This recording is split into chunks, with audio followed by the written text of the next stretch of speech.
está começando a gravação agora, ok? Essa dificuldade aí de entrada de alguns de vocês, a gente optou por esperar um pouquinho mais, ok? Mas já vamos começar aqui, depois se o pessoal... Tá?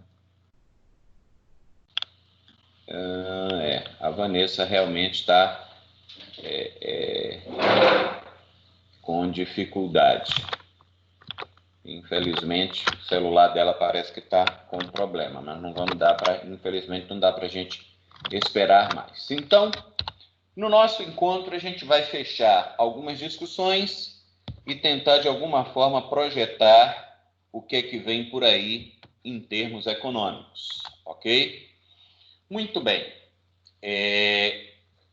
Eu quero começar falando de algumas verdades fundamentais que são verdades econômicas, não apenas conceitos da nossa disciplina. Primeiro é uma frase que eu gosto muito dela, já quando no presencial eu repito ela várias vezes, não sei aqui no online quantas vezes eu já falei isso, mas não é uma frase minha, do sujeito que disse que para todo problema complexo existe uma solução simples, elegante e completamente errada. Tá? O que isso quer dizer? Qual que é a ironia dessa frase? É que não existem soluções mágicas, ok? Não, eu sempre digo assim, se um problema complexo tivesse uma solução simples, certamente ela já teria sido apresentada. Então, eu confesso a vocês que eu tenho muita dificuldade em certas teorias, o pessoal chama aí de teorias da conspiração, porque algumas delas, na minha modesta opinião, ofendem muito a inteligência das pessoas. Por exemplo, se fosse simples resolver a questão da violência no Brasil, será que algum governante, seja ele prefeito, governador, presidente, não já teria resolvido isso? Imaginem como seria a popularidade de um sujeito que resolvesse o problema da violência no Brasil, ou o problema da baixa qualidade da educação, ou o problema da pobreza. Então, são questões complexas e que a gente não pode cair na armadilha de soluções simples, ok? E aí eu sempre procuro repetir e eu espero que vocês lembrem disso daqui a alguns meses, tá? Quando começarem as campanhas políticas para vereador, vai aparecer alguém dizendo que se você votar nele e ele for eleito, ele vai resolver problema da saúde, da educação, da segurança, da falta de obra no seu bairro, de saneamento e de mais um monte de coisa, e ainda vai reduzir os impostos, seja ele candidato a vereador, a prefeito ou qualquer coisa desse tipo. Eu costumo dizer que declarações dessas, com perdão da palavra, ou o sujeito é burro ou ele acha que eu sou, porque problemas de décadas que se arrastam na cidade, o sujeito bate no peito para dizer que se ele for eleito ele vai fazer isso. Então desconfiem de soluções milagrosas em qualquer área do conhecimento. Se um problema é complexo, ele demanda soluções complexas e aí a gente tem que conhecer a fundo o problema para saber o que vai fazer. Uma outra frase de um outro pensador, falando também a respeito das nossas escolhas e principalmente das nossas escolhas políticas. Ele diz que quando as pessoas querem o impossível, apenas os mentirosos podem satisfazê-las. Então, se você quer uma das coisas impossíveis, é resolver algum desses problemas que eu falei com vocês, que a gente arrasta aí alguns há séculos, tá? De pobreza, de falta de oportunidade, de baixo crescimento, de corrupção, de educação de baixa qualidade, de infraestrutura ruim e tudo mais, né? Então, se o sujeito se apresenta como aquele que vai resolver todos os problemas do país num curtíssimo espaço de tempo, né, pode ter certeza que ele é um mentiroso. E o que acontece muito, não somente no Brasil, como em muitos países do mundo, é que as pessoas transferem responsabilidades. Problemas que são graves, problemas que envolvem a qualidade da educação, tá? Todos vocês devem ter visto aí um monte de memezinho e de videozinho engraçado a respeito dos pais falando sobre a questão dos filhos em casa e a dificuldade de ensinar os filhos, tá? Mas, na realidade, muitos desses pais já estavam há muito tempo transferindo a responsabilidade educacional para os filhos. Não acompanhavam o desempenho escolar dos filhos, não se envolviam na escola, tá? E queriam que a escola resolvesse todos os problemas de seus filhos. E muitos deles ainda reclamavam da baixa qualidade da escola. Então, a área de educação, assim como outras áreas, requer o nosso envolvimento para que isso seja resolvido, ok? Então, o segundo é o Thomas Sowell, um pensador que escreveu isso. A primeira frase eu não lembro aqui, eu acho que o Henkel, se não me falha a memória, depois eu tenho até que adicionar aí os autores das frases, que elas não são minhas. Outra verdade, essa nós falamos muito e essas vocês precisam saber.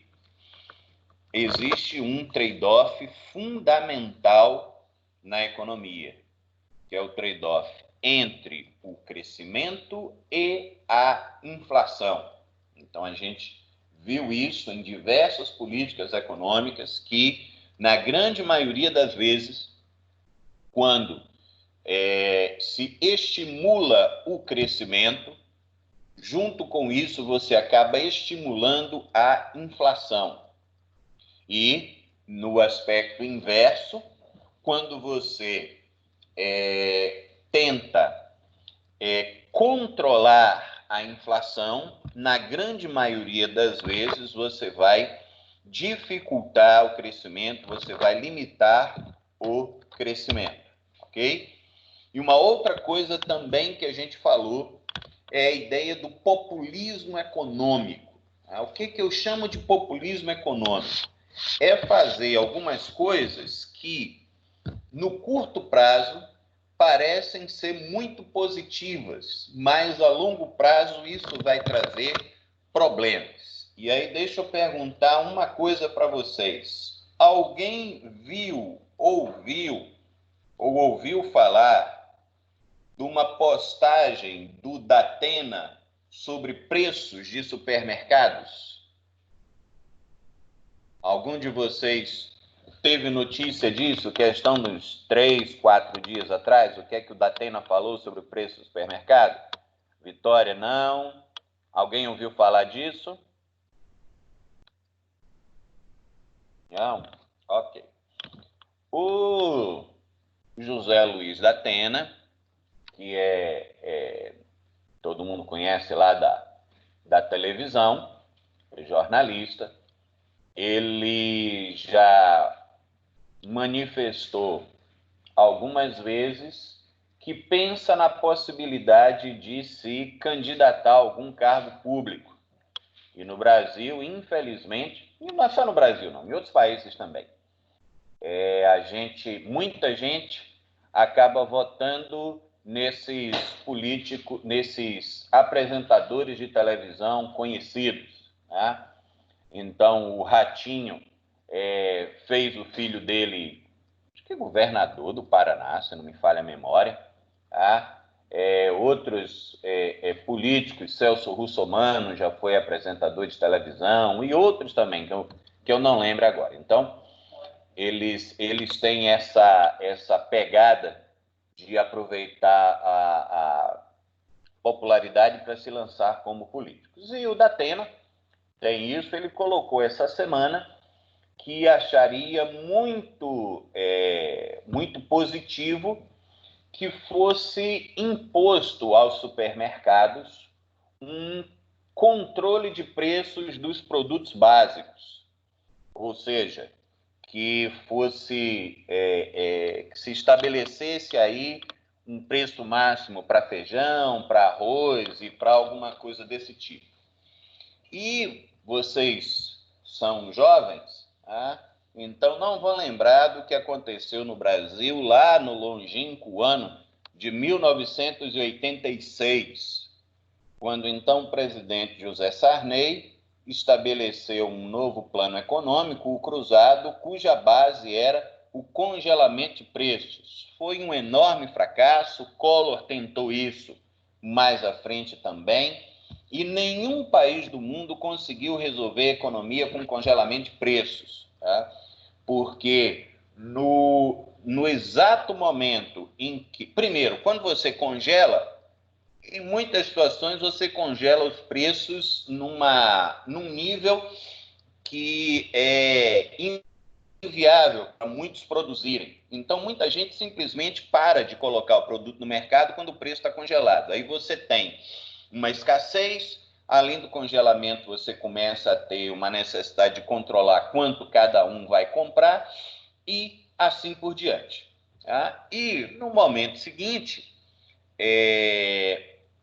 quando você interrompe o congelamento de preços, no momento em que esse congelamento é interrompido, os preços aumentam numa intensidade muito grande, porque além dele corrigir a defasagem de preços, ele vai ficar com receio de que esse congelamento de preços se repita. Então, ele já coloca uma margem ainda mais elevada para poder se proteger contra eventuais congelamentos de preços. Então, esse tipo de bobagem de congelamento de preços, a Dilma fez uma redução forçada no preço da energia elétrica no meio do seu mandato, eu não sei quem lembra disso, isso criou um rombo enorme que depois aumentou a conta de luz para poder recuperar essa perda. Então, esse tipo de bobagem é recorrente. Então, a minha esperança é que vocês, pela oportunidade que a gente está tendo aqui de discutir essas questões econômicas, vocês percebam o que funciona e o que não funciona em economia.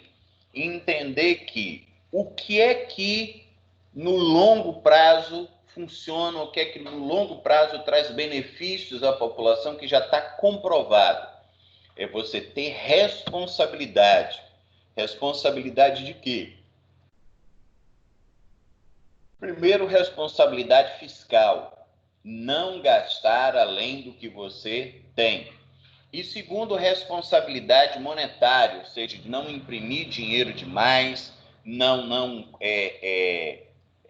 disponibilizar crédito demais, porque tudo isso vai dar problema. Infelizmente, as pessoas costumam votar naquilo que, num primeiro momento, parece ser efetivo, benéfico, mas a longo prazo os efeitos são ruins. E dificilmente pessoas que defendem responsabilidade fiscal, elas são aprovadas em termos do voto popular. Então, é preciso que a gente conheça essas situações, ok? Moçada, desse primeiro slide aí, alguém tem algum comentário, alguém tem alguma dúvida, alguma coisa que você não tem entendido? Esses conceitos são importantes para a gente, tá?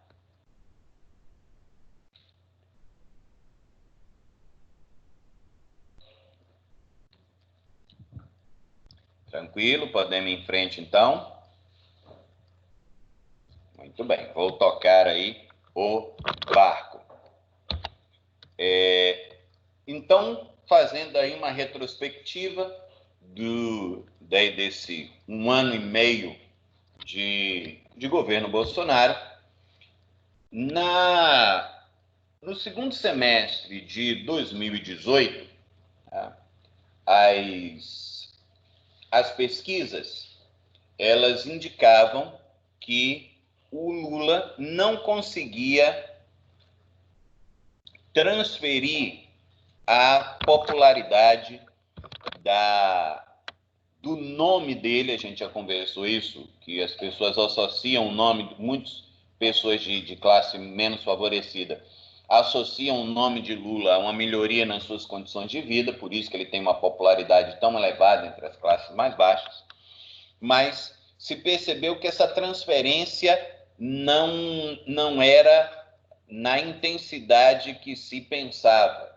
Então, ficou claro aí para boa parte do mercado que o candidato da esquerda, o Fernando Haddad, não conseguiria vencer a eleição. Então, com isso, nós iniciamos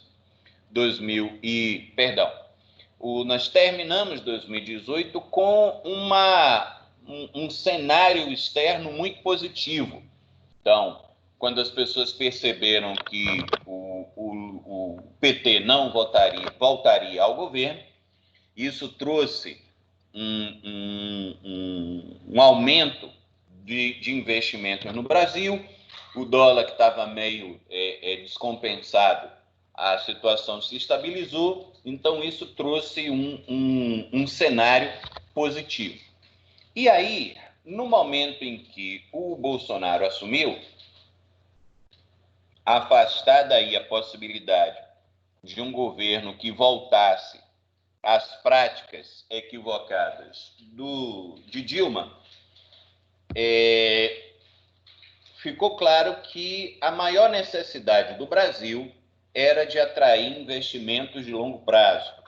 Eu já conversei com vocês, moçada, que a geração de vocês vive uma perspectiva interessante, porque o fato de faltar muita coisa no Brasil, por um lado, é um problema grave, mas, por outro, isso abre um conjunto de perspectivas muito interessantes, porque isso significa que tem muito a se fazer no Brasil, tem muita oportunidade de investimentos. Então, o Brasil tem necessidade de investimento em geração e transmissão de energia elétrica, em ampliação da sua rede de transporte de uma forma geral. Estrada, ferrovia, porto, aeroporto, tudo isso precisa de investimento e de ligações.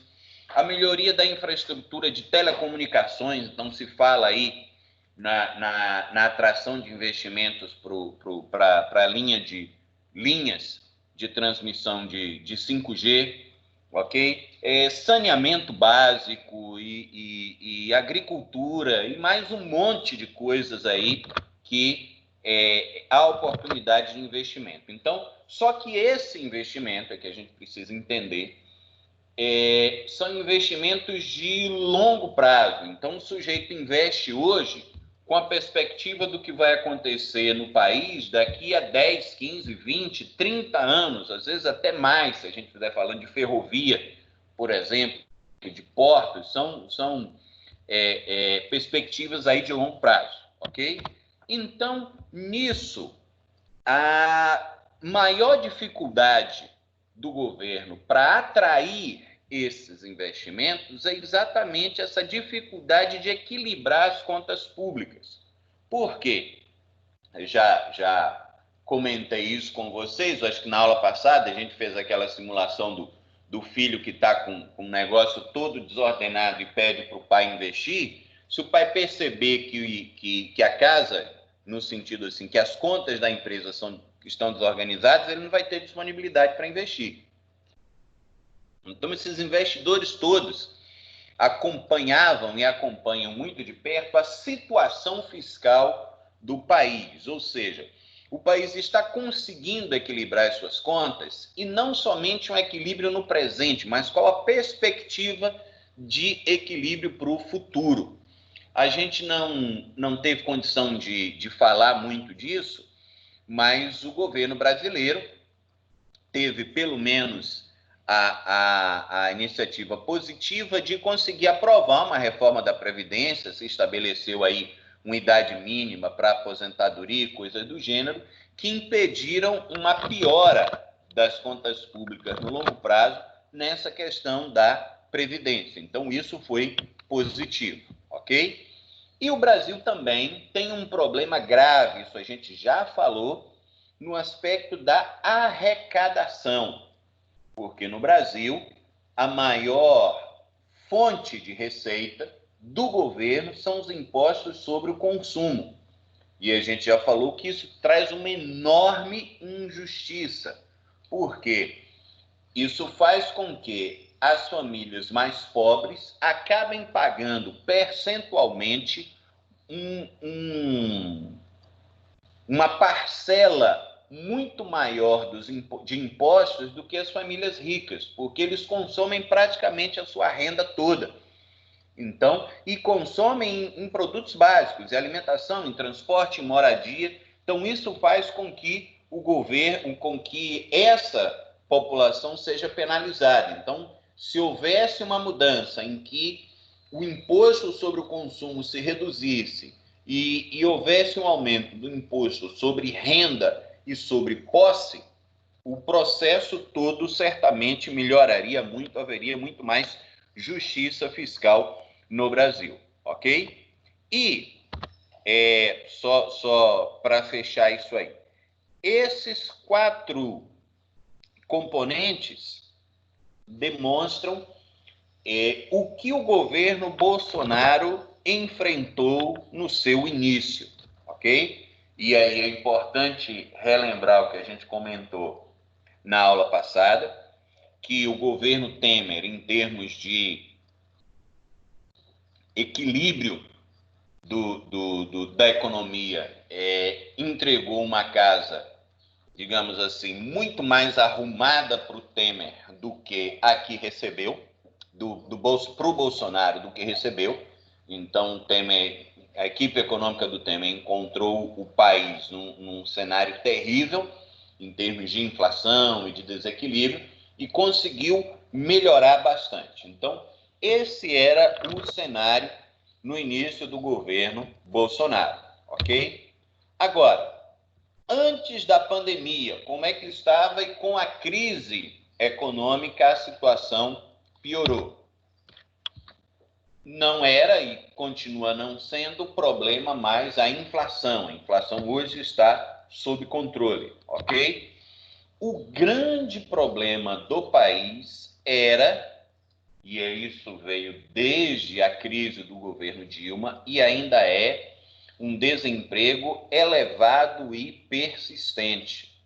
Então, essa questão de desemprego no Brasil é uma questão muito complicada. Em relação a desemprego, deixa eu ver se eu... Aqui, deixa eu falar um pouquinho sobre isso aqui, depois eu volto, tá? O desemprego no Brasil estava caindo. Vou mostrar aqui o gráfico, ok? Esse gráfico, ele mostra a situação dos desempregados, ok?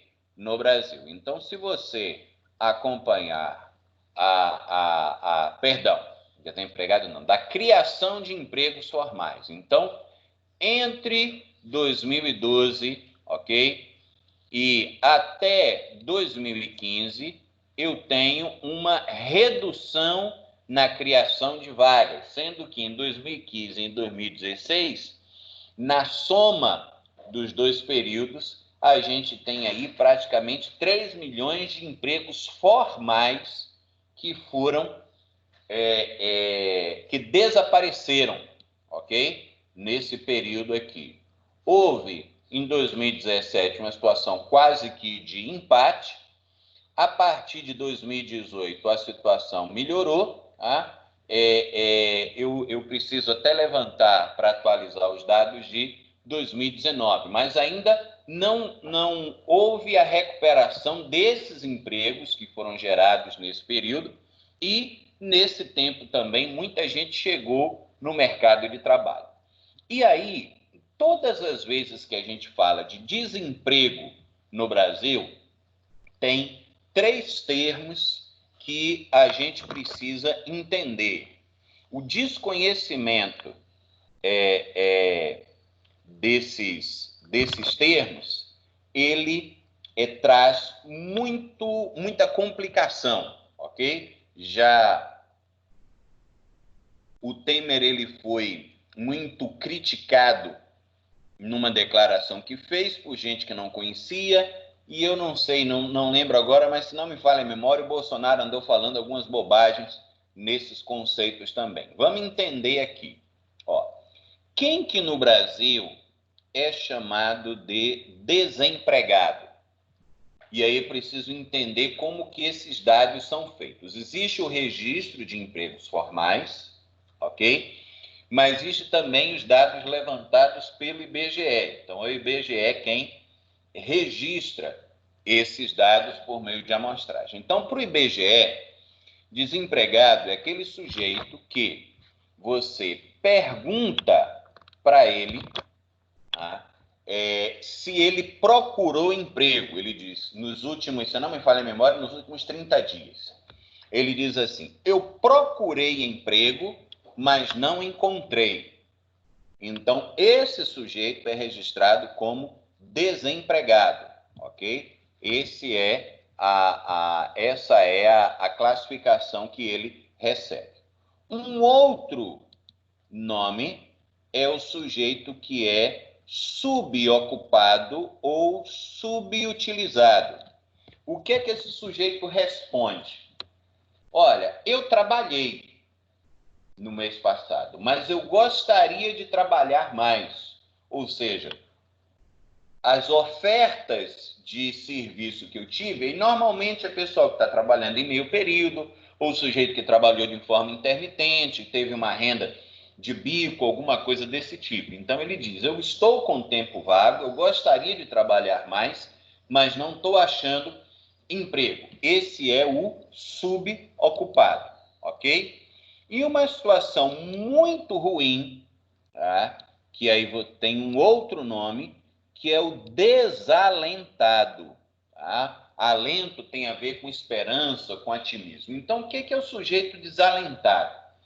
Ele diz assim, olha, eu não procurei emprego porque eu não tive ânimo de procurar. Normalmente é o sujeito que já vinha tentando conseguir emprego durante algum tempo, não encontra e naquele período ele nem sequer procurou, ok? Então, esses desalentados, eles nem entram nos registros divulgados no IBGE, mas é muita gente hoje no Brasil que tem essa característica, ok? Então, esse é um problema grave no Brasil, a questão do desemprego. Bom, aí, deixa eu só fazer uma consideração que eu vi agora, tá? Eu vi aqui agora a sua observação, Laine, sobre o preço do arroz e de outros produtos que eventualmente aumentam, tá? E esse aumento, existe uma série de fatores ligados a isso aí, ok? Alguns deles sazonais, alguns deles têm a ver com cotação de dólar e essa coisa toda. Mas o que é importante destacar é que a melhor solução para esse tipo de problemas é aumentar a concorrência. Ou você pode até ter programas aí de garantia de renda, de melhoria de renda, alguma coisa desse tipo. Mas não partir para tabelamento, ok? Tabelamento de preços, controle de preços.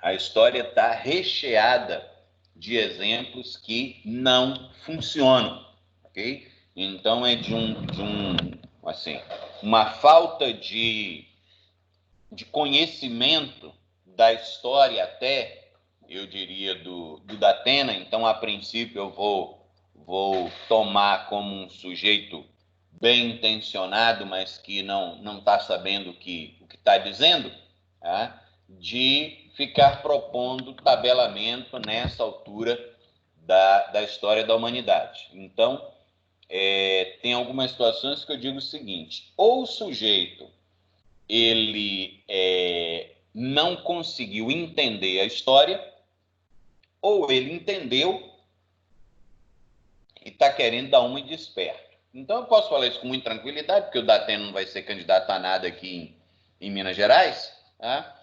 Então, nesse sentido, eu seria um sujeito que eu certamente não votaria, nem recomendaria meu voto. Então, é uma observação que eu coloco isso para vocês, para a gente escolher bem as pessoas que a gente vai dar o nosso voto, ok? Então, o que está acontecendo é que, como a renda brasileira ela está comprimida, ou seja, ela tem, as pessoas estão ganhando menos, a recuperação do consumo é bastante difícil. Então, uma outra discussão aí desses últimos meses, em que um monte de gente falou muita, mas muita bobagem, foi aquela história de que o isolamento iria quebrar a economia. Duas coisas. Primeiro, a situação seria muito pior se não tivesse ocorrido o isolamento, porque o número de mortos seria muito grande, tá? E aí eu digo o seguinte, você pode questionar muitas coisas em termos de quantidade de informações e quantidade de contaminados, tá?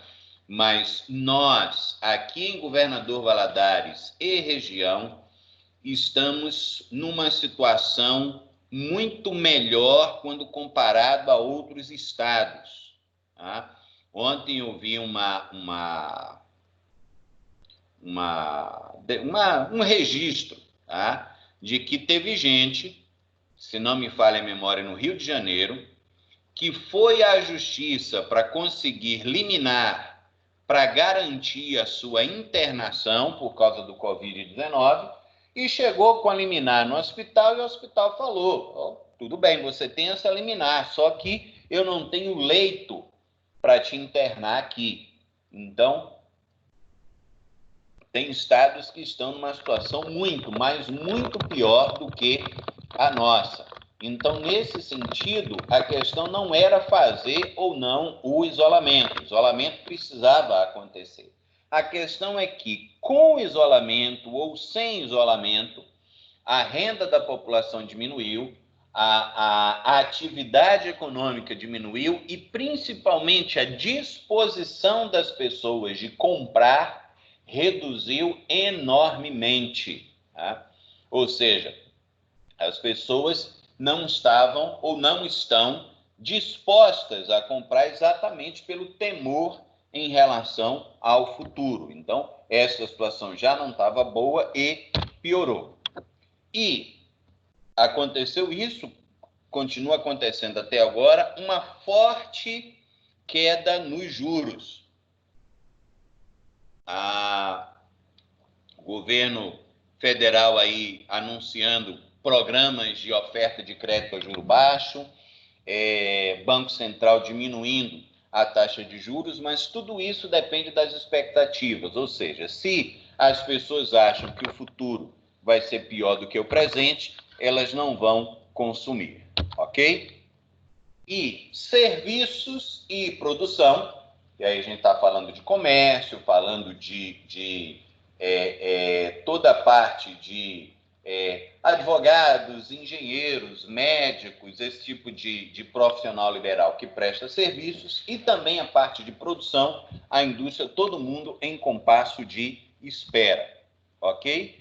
E um crescimento menor do que deveria, ou seja, hoje a gente está numa queda da atividade econômica, mas antes disso o crescimento já não estava bom, o Brasil poderia crescer muito mais, mas a falta de confiança do mercado na política econômica que estava sendo praticado estava fazendo com que o crescimento fosse menor do que deveria. Só para confirmar, dentro desse slide, moçada, em relação à situação aí antes da pandemia e da situação atual, Alguém tem alguma dúvida? Alguém quer perguntar alguma coisa?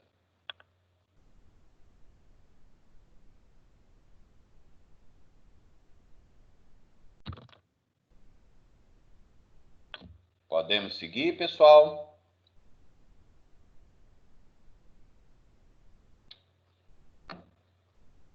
Ok, muito bem. Então, falamos aqui da questão do desemprego, ok? E aí registrar que a pandemia causou uma forte crise econômica no Brasil, no mundo todo. Eu marquei aqui para ler depois da aula, mas o registro de um anúncio do governo alemão, da Angela Merkel, uma líder assim que eu particularmente admiro muito, e a Alemanha sempre foi muito rígida na sua disciplina fiscal. É um país que, historicamente, sempre manteve reservas, sempre teve gastos sob controle, ok? E aí a Angela Merkel anunciando que agora, no pós-pandemia,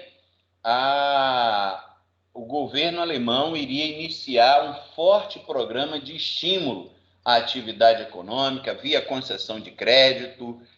Os detalhes ainda eu não li, por isso eu não posso, só dei uma olhada assim no título da reportagem, mas aumentando aí os gastos públicos na tentativa de reativar a economia, ok? E o nosso cenário ainda é de muitas incertezas, ok?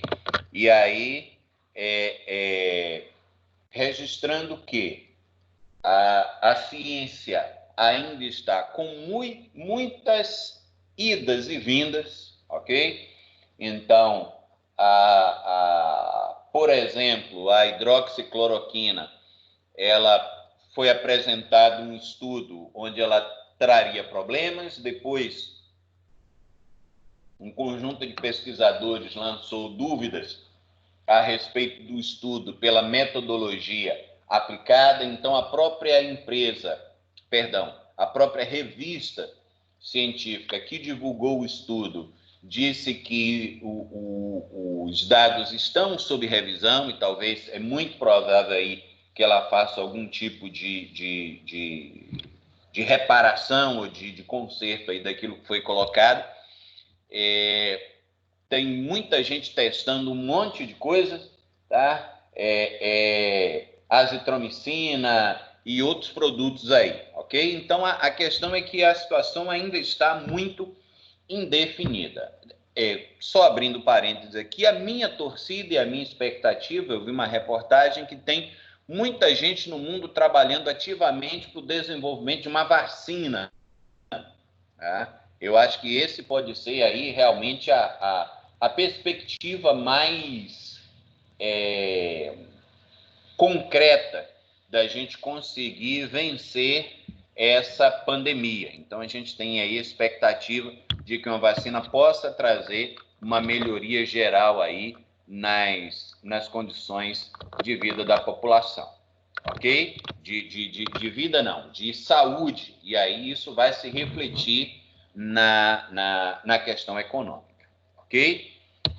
E quais são os agravantes da situação brasileira? Primeiro, você ter no meio de uma pandemia a troca de comando por 2 vezes do Ministério da Saúde, onde você tem um general que não é médico nem da área de saúde no Ministério, isso tudo é muito complicado. E aqui, moçada, entendam que não é uma crítica à figura do presidente, mas uma análise de situações que têm afastado investidores do Brasil. É isso que eu quero destacar. Isso traz uma mensagem muito ruim, tá? O governo brasileiro, assim como outros, mostrou um desprezo inicial pela doença, ok? E isso, quando o mundo todo estava se preparando contra a doença, não houve uma coordenação das autoridades brasileiras, porque junto com esse desprezo, o governo não houve uma mensagem clara de se seguir as orientações científicas, de afastamento, de isolamento social, essa coisa toda. E certamente resultou em falta de apoio, falta de exemplo para as medidas de isolamento, ok? E aí, um texto, tá? que é muito antigo, na realidade ele é bíblico, diz que quando uma casa está dividida contra ela mesma, ela não vai permanecer, não vai subsistir. Então, se eu tenho um país onde você tem essa briga toda de presidente com governante, independente de quem esteja certo e de quem esteja errado, isso é muito ruim. Isso afasta investidores, isso diminui o potencial de crescimento brasileiro, tá? Isso é ruim para o futuro. E uma outra questão que traz que não praticamente não está se falando, mas eu quero deixar registrado aqui que quando a pandemia passar, esse vai ser um tema grave, tá? É que o seguinte, quando você vende alguma coisa para alguém, você tem que saber o que é que esse cliente quer, tá? Se você quer, sei lá, você não oferece, por exemplo, se você sabe que o sujeito é abstêmio ou já teve problema com bebida e participa aí de alguma atividade como Alcoólicos Anônimos e coisa parecida, você não vai mandar para ele propaganda de bebida alcoólica, não vai tentar vender bebida alcoólica para ele, tá? Ou se você sabe que, sei lá, o sujeito é vegetariano, você não vai querer vender hambúrguer para ele, coisa parecida. Hoje, a Europa, que é um grande mercado consumidor, valoriza muito a questão ambiental. Então, o europeu hoje faz questão de saber como é que a nossa soja é produzida, como é que a nossa carne, como é que o nosso milho é produzido, se você está degradando o meio ambiente, se você está invadindo área de floresta, se você está respeitando os índios e mais uma série de coisas. É o que os nossos parceiros demandam. E aí, quando a gente tem registro de aumento de queimada, de destruição de floresta, de fiscal do IBAMA sendo perseguido e coisa desse tipo, é lógico que os parceiros comerciais europeus vão ter resistência aos nossos produtos, ok? Então, a gente tem hoje sérios problemas, já estamos tendo, porque um acordo que foi costurado aí no início do governo Bolsonaro, que tinha sido iniciado pelo Temer, de avanço nas negociações europeias, isso hoje está em risco por conta da nossa irresponsabilidade nessa questão ambiental. Então, tudo isso é complicado demais, ok? E aí, antes da gente falar sobre a corrupção, em relação à situação atual e em relação a essas perspectivas futuras, pandemia, alguém quer fazer alguma observação ou tem alguma dúvida, leu alguma coisa que ficou aí sem saber, que queira perguntar? Estejam à vontade, pessoal. Alguém quer perguntar alguma coisa?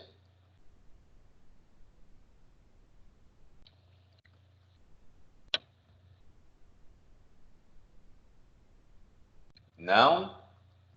Vamos passar para a questão de corrupção, então?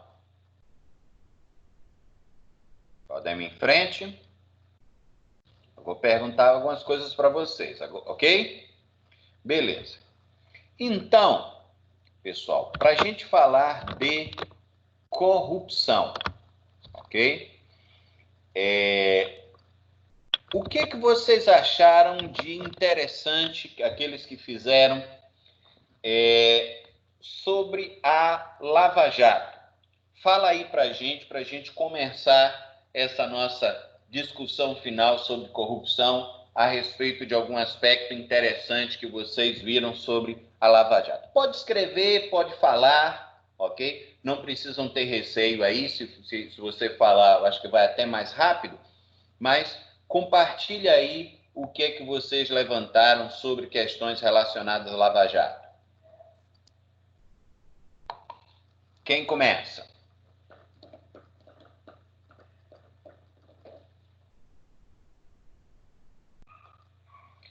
Vitória Rocha, quer começar?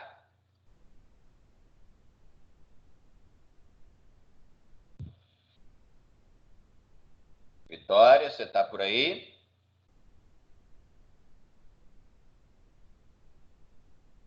Ótimo, Vitória, muito bem. Então, eu tava lembrando que era você. Então, fala para nós, o que é que você o que é que você viu lá do texto da Lava Jato? Fala aí para nós.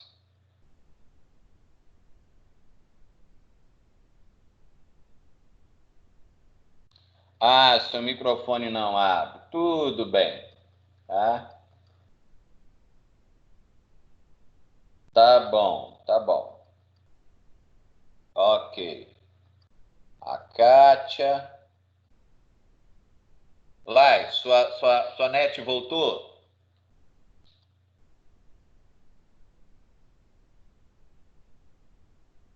Então.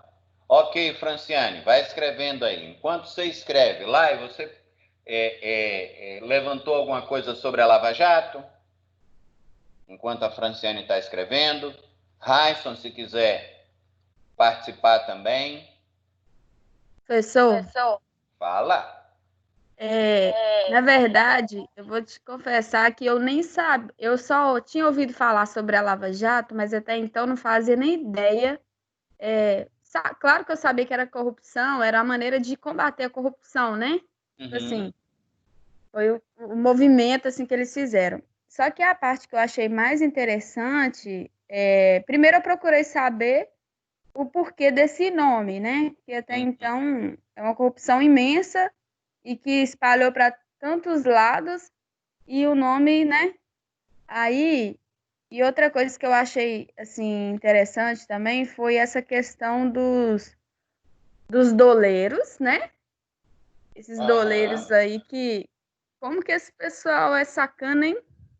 Uhum. Nossa, assim, agindo de maneira totalmente incorreta e, e também eu fiquei assim muito assustada também com essas empreiteiras, né? Como que esse pessoal agia assim tão assim friamente com os demais, né?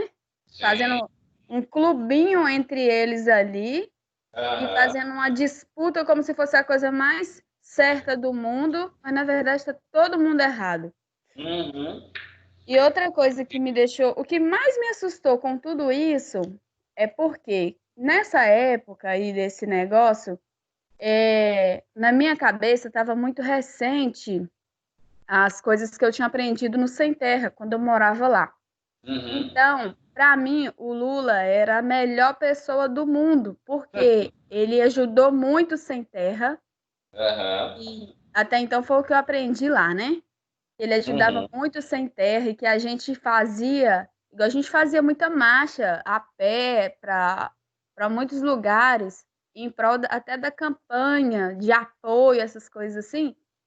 E esse Lava Jato, e saber mais a respeito dessa Lava Jato, bateu dos dois lados da minha cara, porque eu vejo que as coisas que acontecia, as dificuldades que a gente passava, não era só por causa da pobreza extrema que é na roça, assim, né, até então.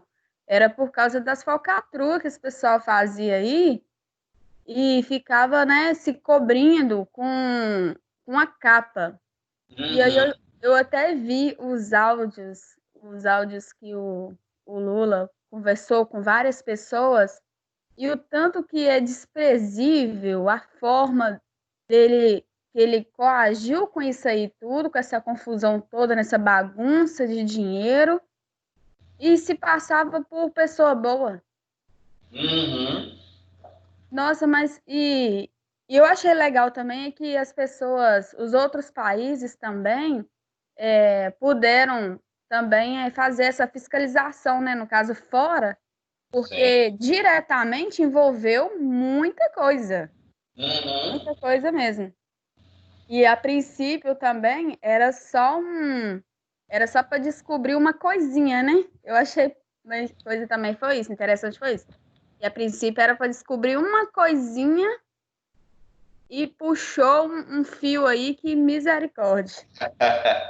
Isso Veio mesmo. coisa de todos os lados e por isso que a gente está aí nessa hoje, né? Com a dificuldade aí na economia, né? Uhum.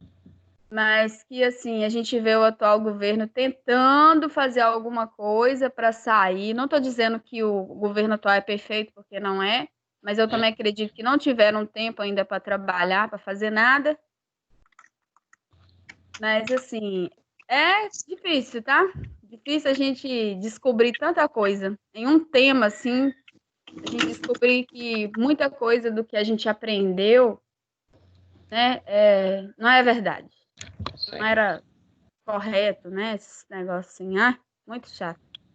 Muito bem. Na verdade, eu sempre digo que o conhecimento ele é libertador. Às vezes ele é doloroso, tá? A gente Uhum. perder algumas coisas que a gente tinha como verdades imutáveis e de repente percebe que aquilo que a gente estava acreditando não é verdade, tá? E aí eu sempre digo o seguinte, que é muito importante, mas muito importante mesmo, a gente separar as pessoas das políticas, ok? Eu digo aí política pública. Então, muitas das políticas públicas que foram implementadas nos governos petistas são positivas, ok? Então,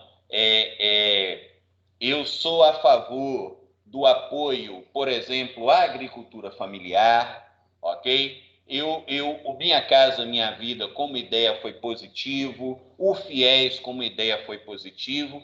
A questão é que você precisa saber implementar isso, ok?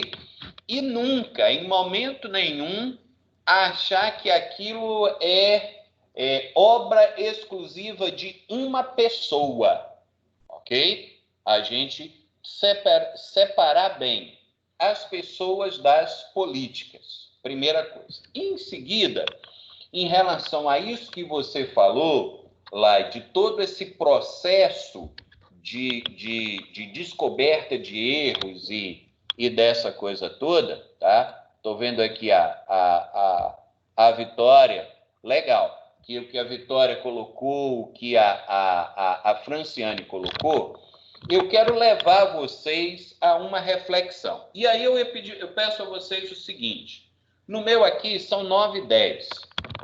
Quando a gente terminar essa questão de corrupção, a gente vai ter liquidado aí o nosso bate-papo, tá? Então, podemos tocar direto? E aí, quando terminar, a gente ajusta aí o problema do intervalo? Podemos tocar direto, sem intervalo? A gente demorou a começar também?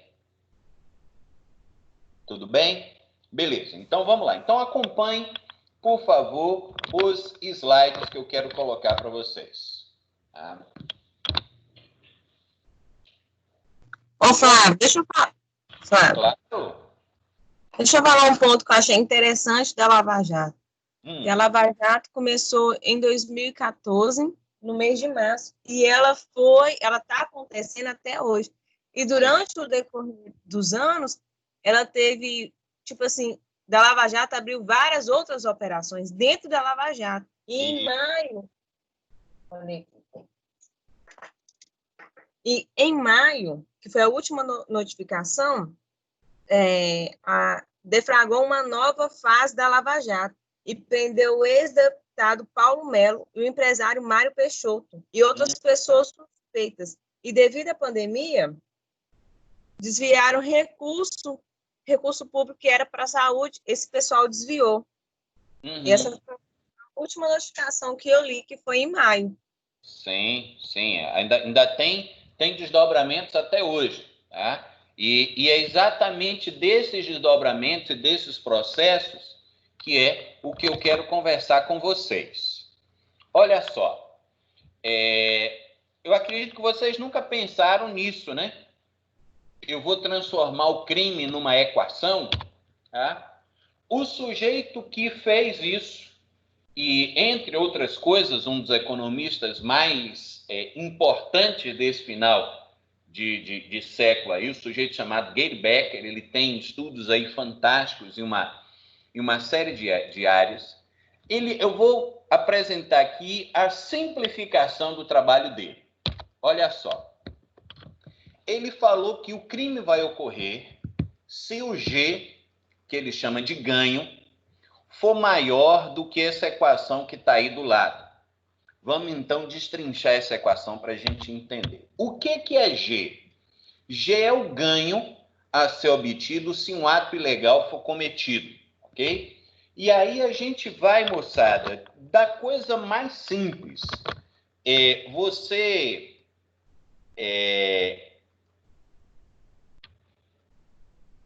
furtar uma coisa num supermercado, até você assassinar uma pessoa, a desviar dinheiro público, qualquer crime, ele só ocorre se houver um ganho, ok? Então, por isso que, por exemplo, quando há um homicídio, quando alguém morre, quando a pessoa mata outra, a primeira coisa é se classificar se esse homicídio ele foi doloso ou não. Então, o que é que ocorre quando há o dolo ou dolo? É quando há a intenção, quando o sujeito mata o outro por intenção, tá? É diferente, por exemplo, assim, de tragédias que acontecem, tá? Sei lá, um sujeito que está numa rodovia e aí, por uma infelicidade qualquer, o pneu dele estoura, tá? E aí o carro perde o controle, ele atropela alguém que estava na estrada e essa pessoa morre.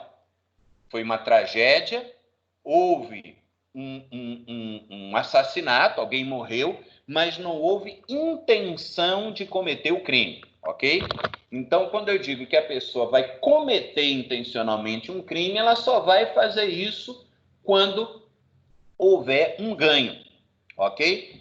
Esse ganho pode ser, e na maioria das vezes material. Então, o sujeito que faz tráfico de drogas, o sujeito que faz contrabando, o sujeito que rouba alguma coisa, o sujeito que desvia dinheiro da saúde. Em todos esses, eles têm um ganho.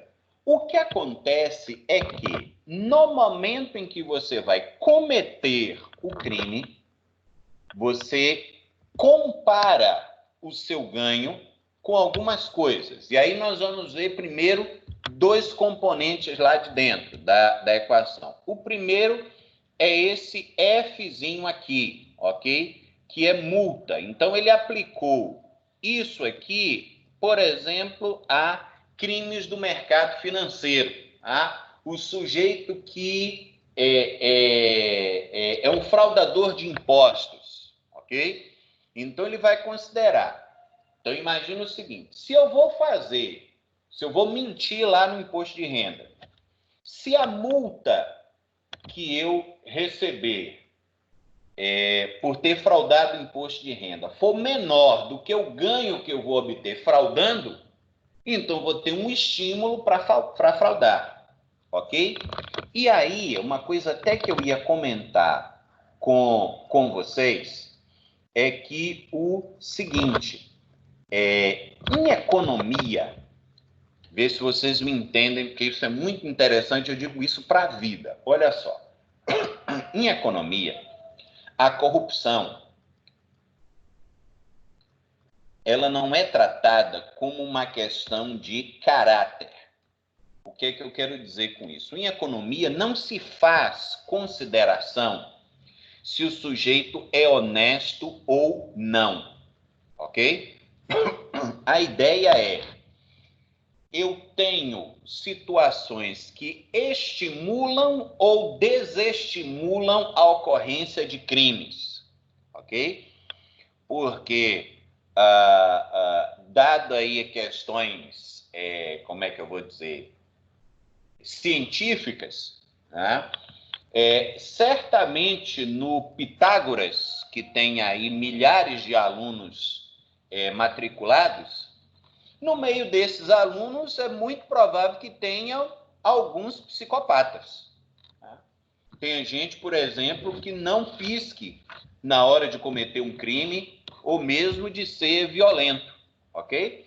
Só que eu não tenho como olhar para o sujeito e dizer, não, esse sujeito é criminoso. Não tem como isso acontecer. Então, o que acontece é que a preocupação tem que ser no sentido de dificultar que o sujeito cometa crimes, ok?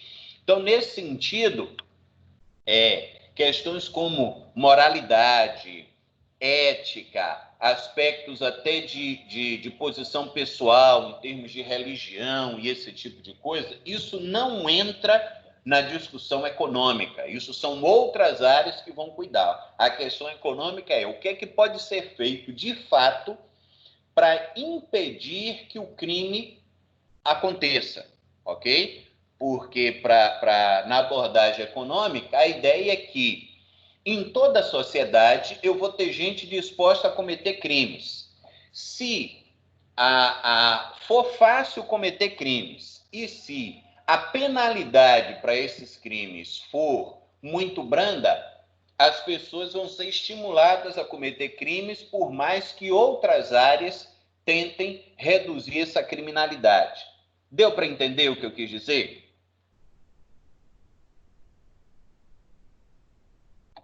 Alguém ficou com dúvida disso aí?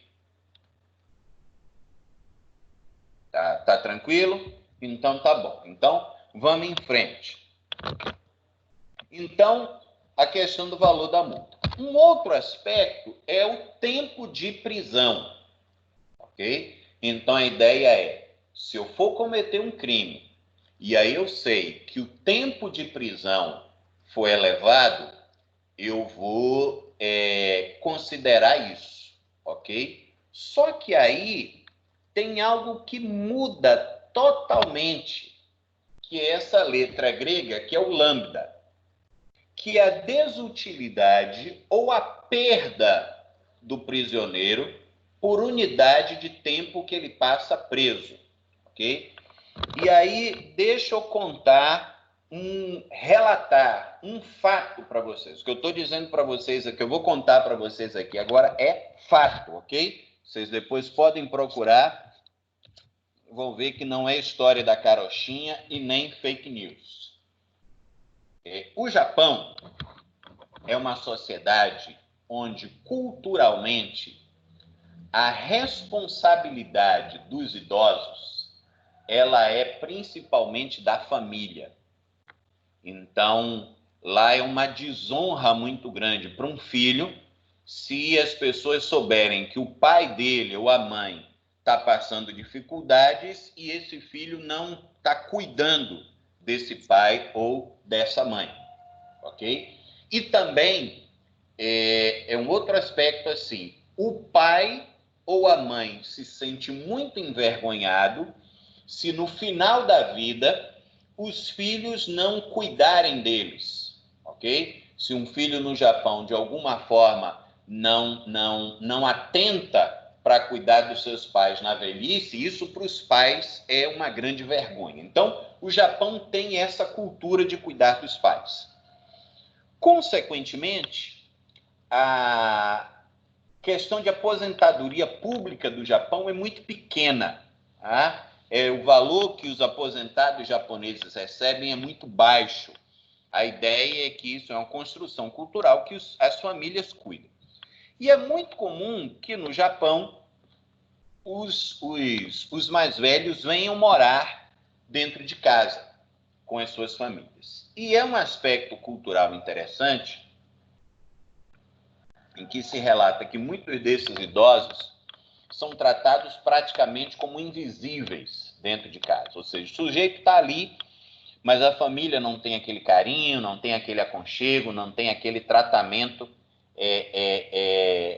amoroso, afetuoso em relação aos seus idosos. E, por outro lado, existem aqueles idosos que, de uma forma ou de outra, não têm filhos, tá?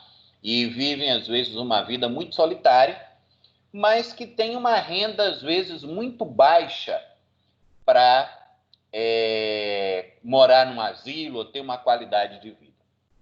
Por que eu estou contando tudo isso? Tá? A faixa etária que registrou maior crescimento no número de crimes no Japão são de idosos. E muito provavelmente vocês devem estar se perguntando, mas o que faz um japonês idoso cometer crimes? E aí eu vou dizer para vocês que tipo de crime tem crescido no Japão.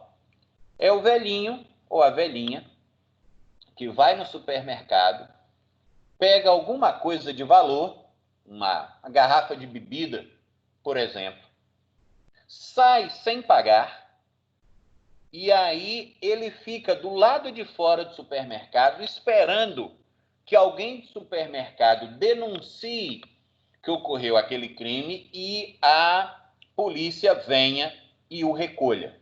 Então, ele não quebra, ele não agride, ele não traz prejuízo ao supermercado, nada desse tipo. Ele quer ser registrado como criminoso. Por quê?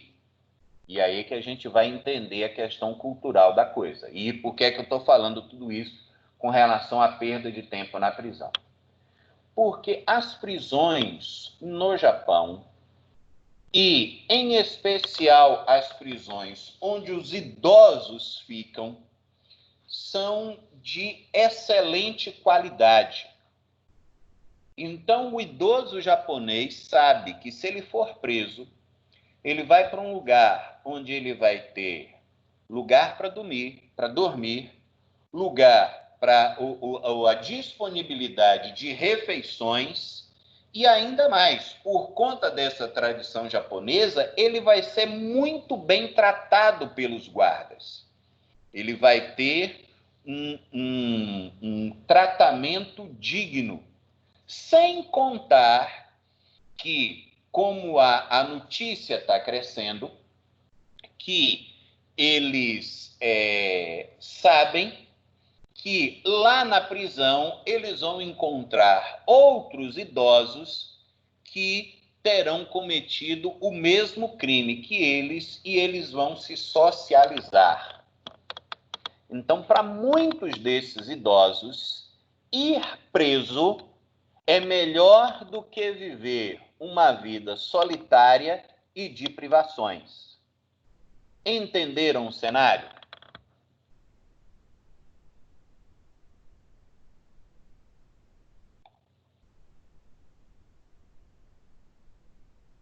Alguém ficou com alguma dúvida disso que eu falei? Se tiver, pode perguntar.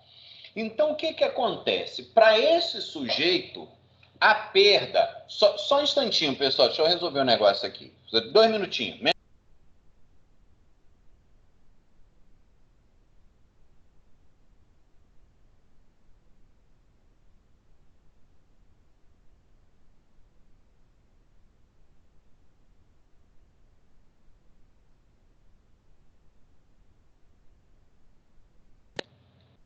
Oi, pessoal, voltei. Foi só uma questão de um telefone aqui que eu precisei resolver. Então, o que é que eu quero que vocês entendam, e aí voltando ao slide que está aí. Essa situação, o prisioneiro, ele vai perder pouco estando na prisão. Então, isso serve como estímulo para que ele vá preso. É completamente diferente de um trabalhador, ok? Ou eu vou mais agora, vou para o outro extremo.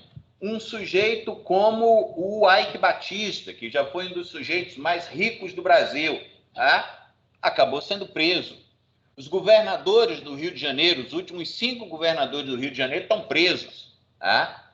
Gente poderosa, gente rica, tá? mas que está na cadeia. Então, a perda de utilidade, ok? De satisfação de benefícios que um sujeito tem indo para a prisão, nessa condição, é muito grande. Agora, deixa eu ir para um extremo, moçada. Imagina um garoto na faixa aí de 12, 13 anos, entrando na sua adolescência, que mora num lugar pobre, numa favela, que tem grandes problemas familiares, ok? Tem uma renda extremamente baixa, tem um desempenho escolar ruim, ok? E mais uma série de situações que vocês imaginam aí. Ele tem uma péssima qualidade de vida, não tem muita perspectiva para o futuro, ok? E aí esse sujeito tem uma escolha. Ou ele tenta viver uma vida honesta, ou ele olha para os traficantes do morro e vê que esses camaradas são respeitados na comunidade. Ele é adolescente, ele vê que um monte de menininha e de moças ficam com esses traficantes, esses camaradas são poderosos, andam armados.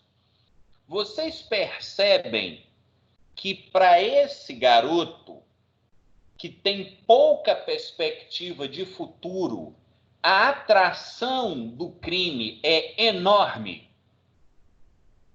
Entendem o cenário?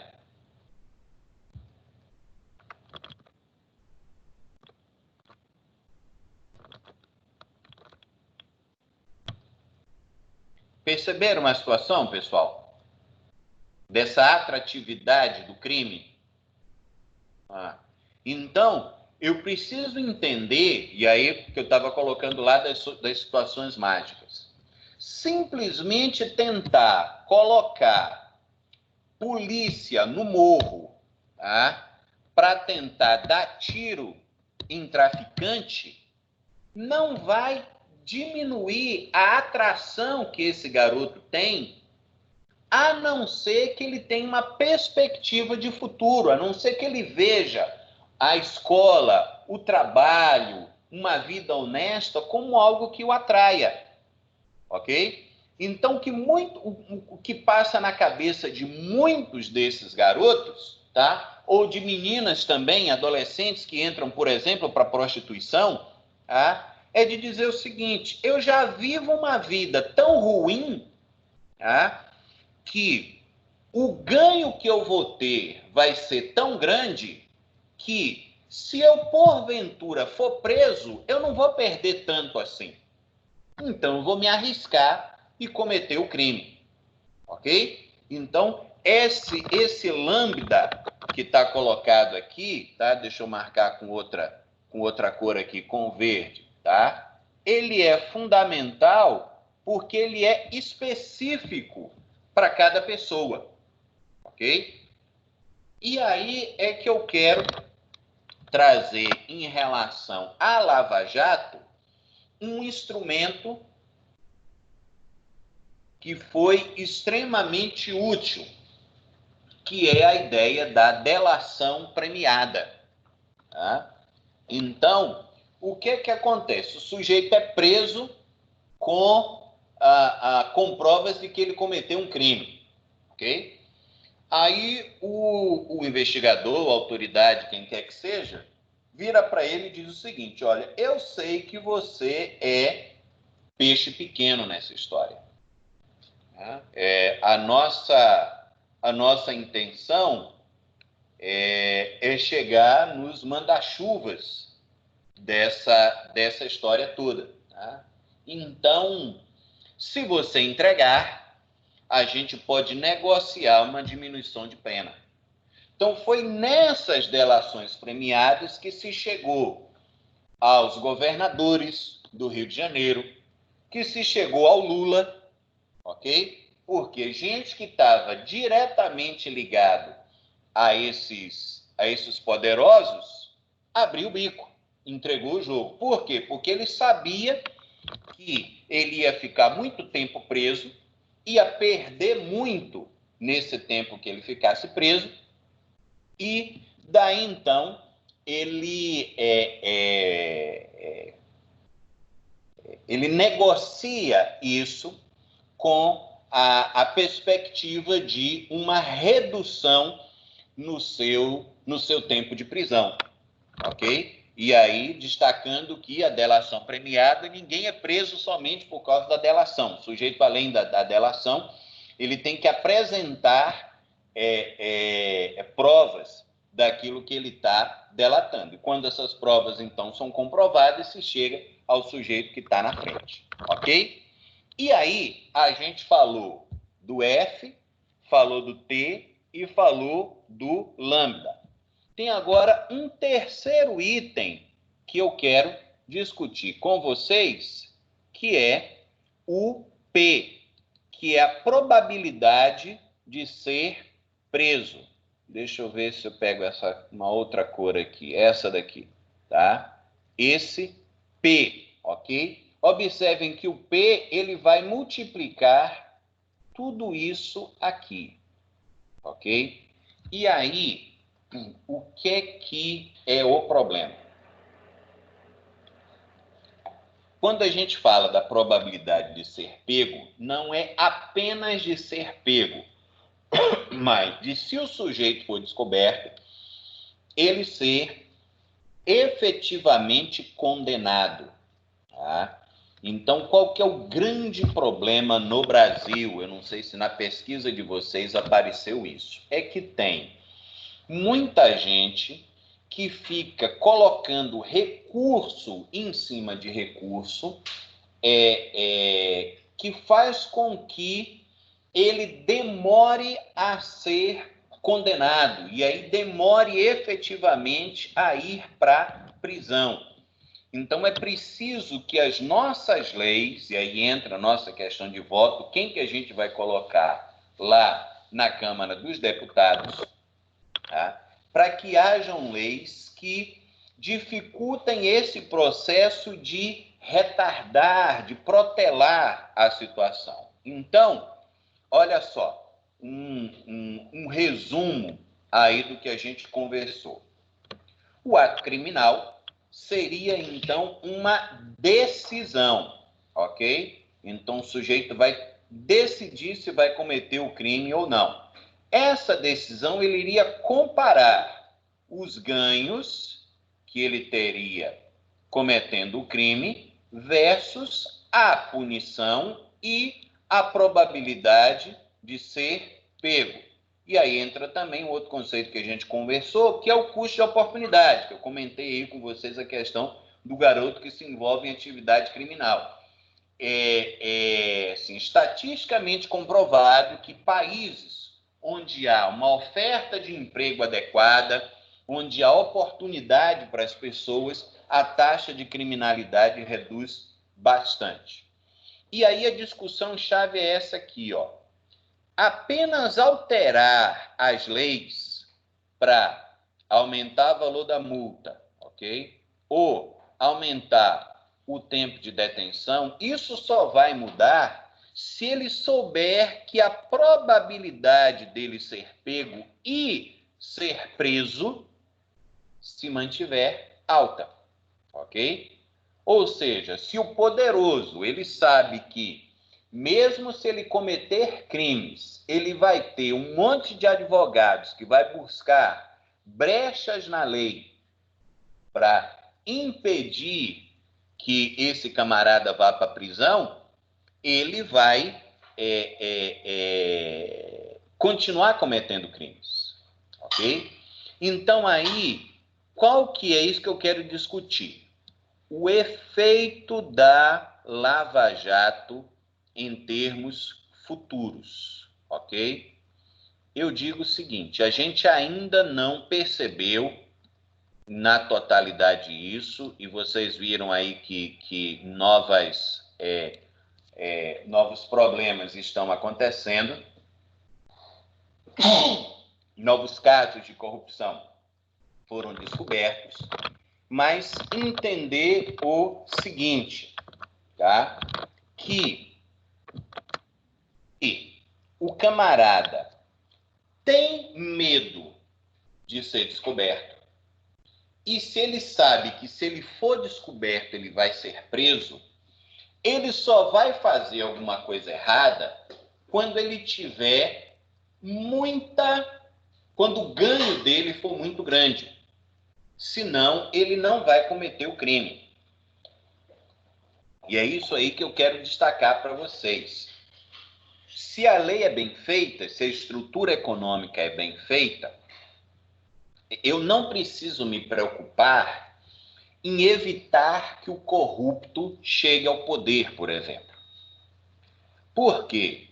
Se o corrupto tiver medo de fazer alguma coisa errada, porque ele sabe que ele vai ser pego, ou ele não vai cometer o crime, ou vai reduzir em muito a sua ação criminosa.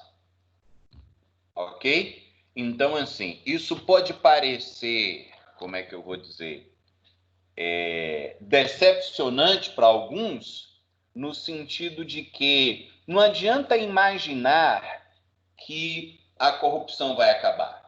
Enquanto gente for gente, as pessoas vão continuar cometendo crimes, vão continuar sendo corruptas. Mas a ideia é estabelecer condições em que seja difícil para as pessoas cometerem um crime e que elas saibam que, se elas forem pegas, elas vão ser condenadas.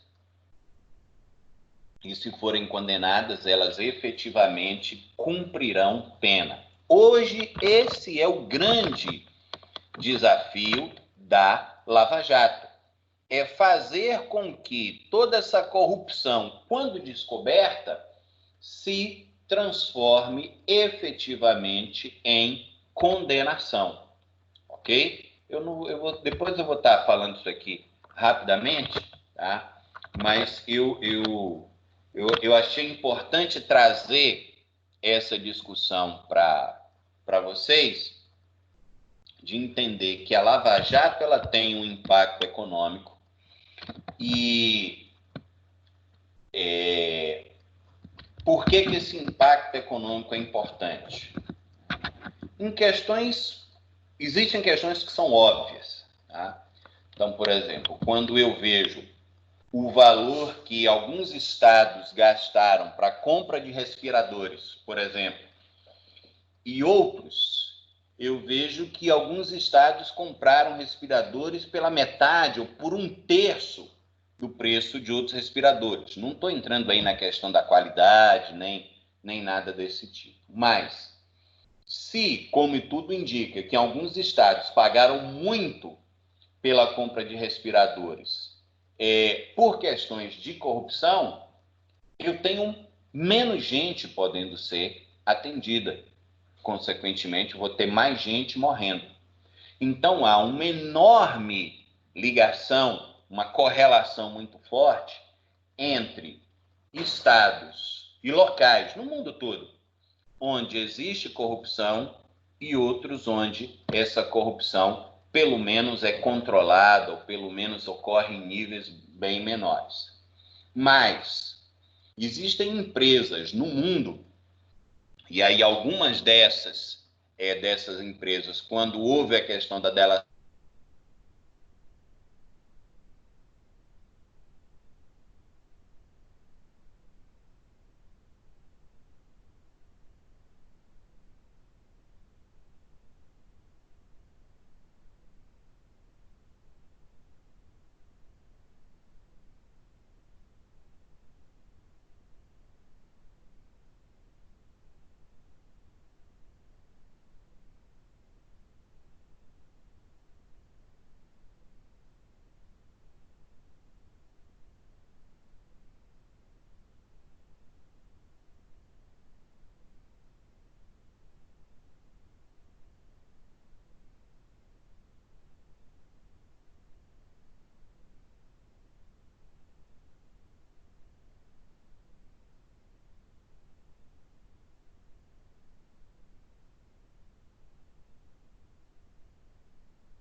pessoal, estou de volta.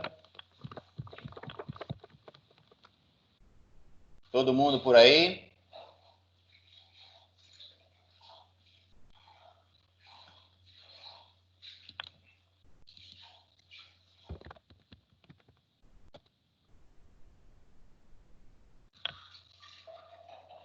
Ok.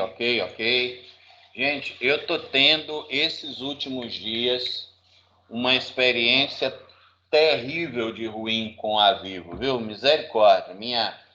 Minha conexão aqui começou a dar problema, já troquei modem, e aí o técnico veio e comentou comigo assim, que na verdade eles estão forçando os clientes para passar para fibra, e aí eles não estão dando mais manutenção. Então, assim, a manutenção é na estrutura de banda larga. Então, assim, a internet de uma hora para outra trava, eu tenho que reiniciar o modem, às vezes mais de uma vez, para ela voltar. Mas está tudo bem. Voltamos aqui. Deixa eu só confirmar aqui, voltar aqui na nossa apresentação, ok? Então, que eu estava comentando com vocês sobre as implicações da Lava Jato para o futuro da economia. O grande desafio hoje é fornecer instrumentos para que a justiça brasileira seja rápida. Ou seja, para que o sujeito que tenha sido pego em corrupção, ele tenha lá o direito de defesa dele, isso é importante, respeitados aí todos os processos, tá? Mas que no momento em que a culpa dele seja condenado, ele efetivamente seja preso. Por quê? Já existe hoje no Brasil, ainda é pequeno, mas isso vai... a gente precisa fazer com que isso melhore, mas quando você olha que os últimos 5 governadores do Rio estão ou foram presos, tá? Que um ex-presidente foi preso, ministros, ex-ministros já foram presos, senadores e tudo mais, é algo que, assim, na minha juventude, até pouco tempo atrás, era assim, algo completamente impensável você pensar num sujeito poderoso no Brasil preso por conta de corrupção. Tá? Outra coisa que é importante destacar também é que corrupção não é nova no Brasil, corrupção não é exclusividade do governo do PT, tá? A corrupção no Brasil ela se intensificou a partir do governo militar, por uma razão que no depoimento aí da Laene, ela falou um negócio que eu quero destacar, que o Brasil, lá no governo militar, ele impediu a participação de empresas estrangeiras nas concorrências de grandes obras públicas no Brasil. Então, isso quer dizer que, na época da Copa, na época da Olimpíada, mesmo que alguma empresa estrangeira quisesse participar daquela licitação, a legislação brasileira proíbe a entrada ou a participação dessas empresas estrangeiras. Então, com a desculpa de querer proteger indústria nacional, de querer proteger e gerar empregos no Brasil, você criou situações em que um grupo muito pequeno de empreiteiras tinha uma quantidade enorme de obras para realizar. Então, aí, quando não existe concorrência, é muito fácil. Uma diz, você vai fazer isso, eu vou fazer aquilo outro, a gente joga. os preços para cima, algo muito comum de acontecer no Brasil, tá? E aí você joga o preço para cima e, consequentemente, você acaba tendo um aumento da ineficiência e um aumento da corrupção. Então, a mensagem que eu quero colocar para vocês, meus amigos, nesse encerramento de disciplina, a primeira é a seguinte: a qualidade das leis, a qualidade das instituições, ela determina, ou não determina, mas está muito, muito associada a crescimento econômico. Então, se eu tenho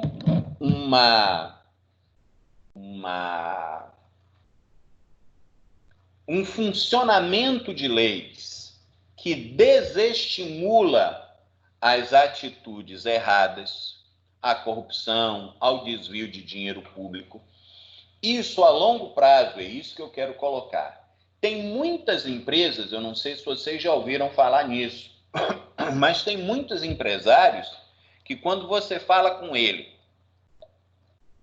da possibilidade dele participar de licitação, de ser fornecedor de prefeitura ou de qualquer setor público, ele nem quer saber daquilo. Por quê?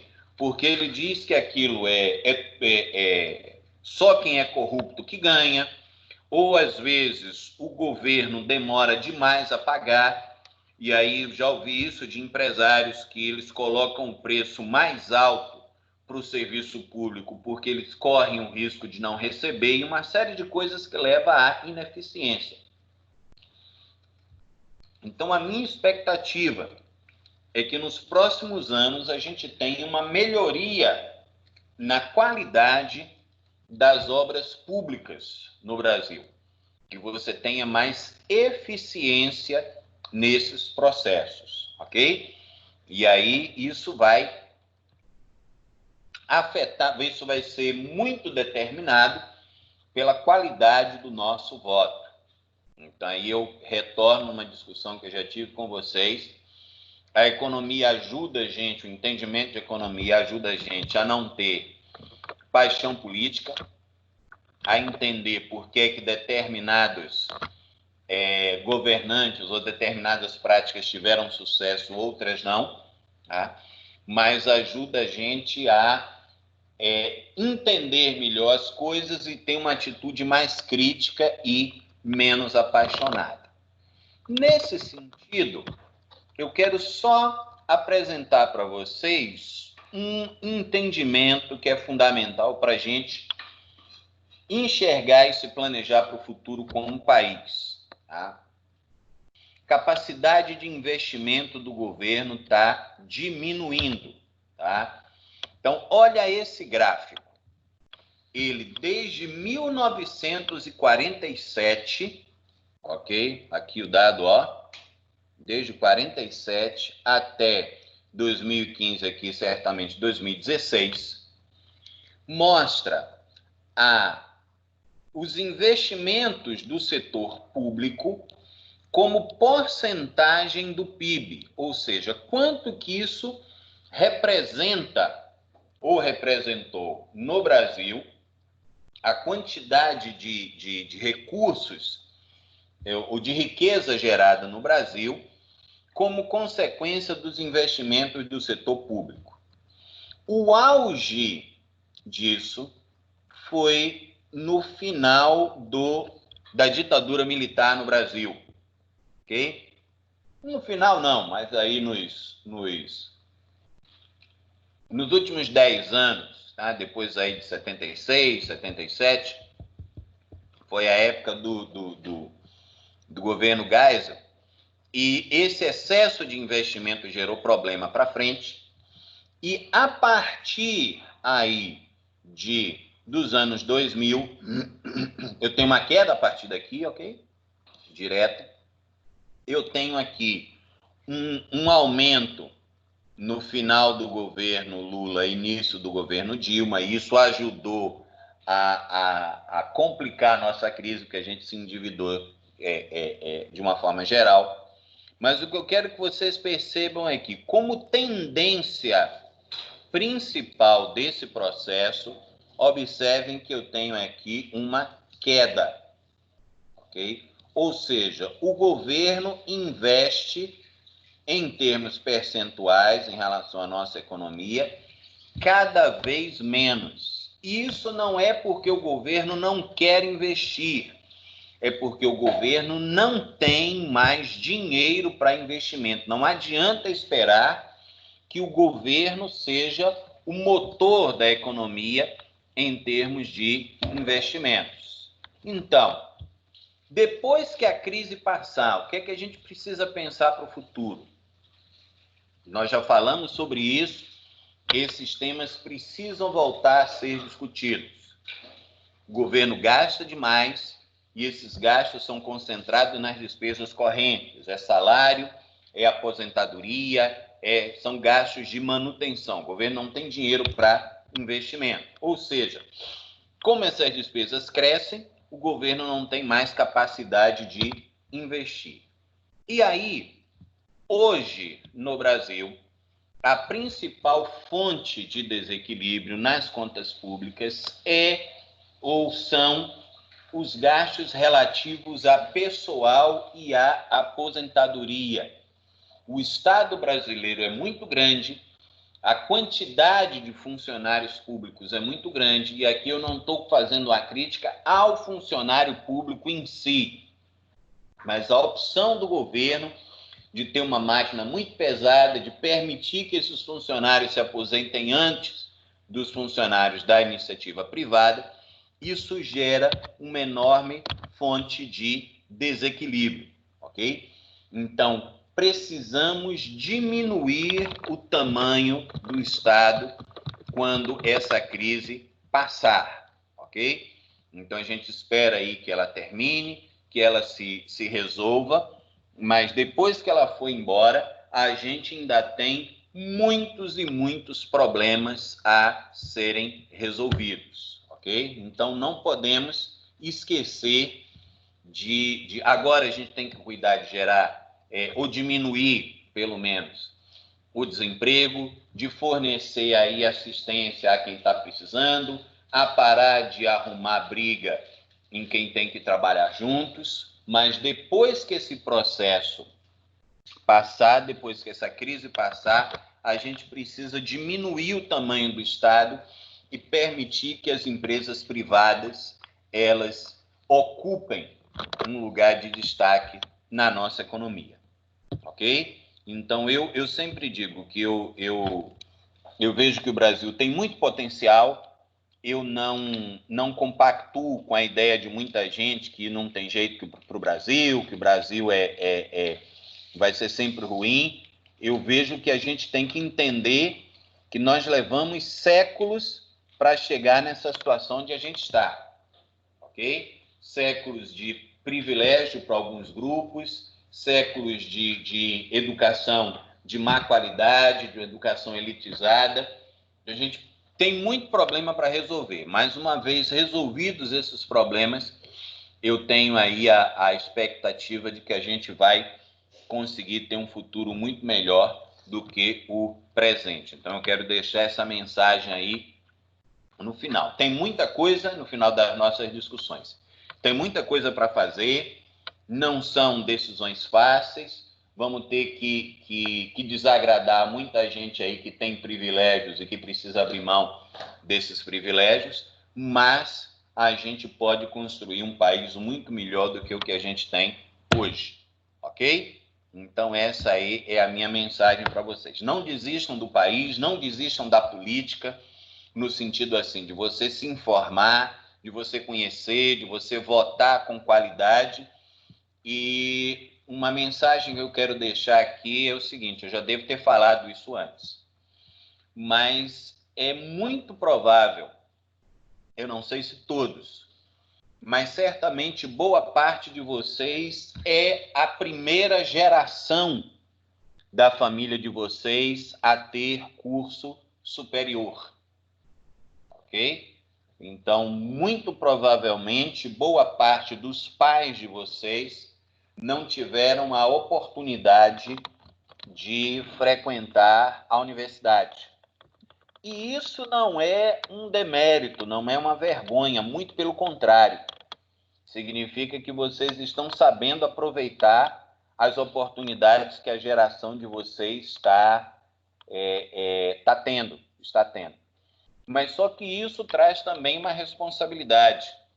Num país em que grande parte da população não tem acesso a ensino superior, você ter um curso universitário, eu entendo que isso, além de ser uma conquista pessoal sua, você tem que encarar isso como uma responsabilidade. Tá? Eu sempre digo, eu não tenho dúvidas que uma série de questões políticas e econômicas, vocês tinham uma visão completamente diferente da que vocês têm hoje. Tá? E se não tivessem, eu teria falhado como professor dentro dessa disciplina. Então, eu quero agora desafiar vocês a, entendendo essa posição que vocês ocupam, a terem uma disposição de colaborar com a mudança, ok? Então, conversa com seu pai, com sua mãe, com seus tios, com seus amigos, sobre a necessidade de você se informar, sobre a necessidade de você ter informação de qualidade, sobre a necessidade de você votar bem. Tá? Então, segundo semestre, agora a gente vai ter eleição para vereador, para prefeitos, ok? Então, procura escolher bem o vereador em quem você vai votar, e se ele for eleito, tá? Acompanhe o trabalho dele, cobre, saiba que prefeito, vereador, servidores públicos são pagos com os impostos que a gente paga. Então, eu sei que todo mundo aqui rala muito para ganhar o seu dinheiro, e aí a gente tem que cobrar trabalho de qualidade daqueles que são eleitos com o nosso voto e são pagos com o dinheiro que é recolhido do nosso trabalho. Ok? Então, eu sempre lanço esse desafio aí ao longo da disciplina e no final, que vocês se engajem. Tá? Assim como a Laine colocou lá no início, quando você tem acesso à informação, seu entendimento de vida e seu posicionamento em relação a muitas coisas mudam, ok? E é esse o desafio que eu quero estabelecer para vocês. Continuem estudando, continuem conhecendo, continuem pesquisando sobre política, sobre economia, tá? Meu WhatsApp está aí, quem quiser depois trocar ideia, me adicionar lá no Facebook também, é um prazer colaborar com esse processo com vocês, ok?